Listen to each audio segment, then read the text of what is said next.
துர்வாச மகரிஷியை பார்க்கின்றார். துர்வாச மகரிஷியிடம் இந்த மாலையை கொடுப்பதுதான் சிறந்தது என்று நினைத்த அந்த தேவமங்கை துர்வாச மகரிஷியிடம் தனக்கு எப்படி இந்த மாலை கிடைத்தது என்றும், இந்த மாலை தன்னிடம் இருப்பதை விட மகரிஷியிடம் இருப்பது மிகவும் சிறப்பு வாய்ந்தது என்று நினைத்து தங்களுக்கு இதை பரிசாக வழங்குகின்றேன் என்று சொல்லுகின்றார்கள். உடனே துர்வாச மகரிஷி மகிழ்ச்சியோடு அந்த மாலையை பெற்றுக்கொண்டார். பெற்றுக்கொண்டு அவர் தேவலோகத்துக்கு செல்கின்றார். தேவலோகத்தில் தேவேந்திரனை பார்க்கின்றார். தேவேந்திரன் தன்னுடைய வாகனமாகிய ஐராவதத்தின் மேல் அமர்ந்து கொண்டிருக்கின்றார்.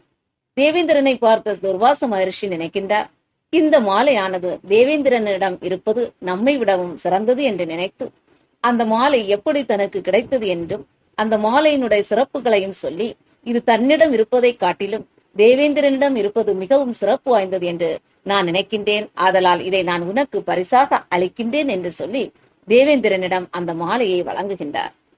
அந்த மாலையை பயபக்தியோடு வாங்காமல் ஐராவதத்தின் மேல் இருந்த காரணத்தினால் ஒரு கம்பால் அந்த மாலையை வாங்கி ஐராவதத்தின் கழுத்தில் அணிகின்றார் தேவேந்திரன். அந்த மாலையினுடைய நறுமணம் எங்கும் வீசியது. ஆதலால் பல வண்டுகள் எல்லாம் அந்த மாலையை மொய்த்து, வண்டுகளினுடைய தொந்தரவு தாங்க முடியாத ஐராவதம் அந்த மாலையை தன்னுடைய தும்பிக்கையால் கழுத்தில் இருந்து எடுத்து கீழே போட்டு காலால் மிதித்தது.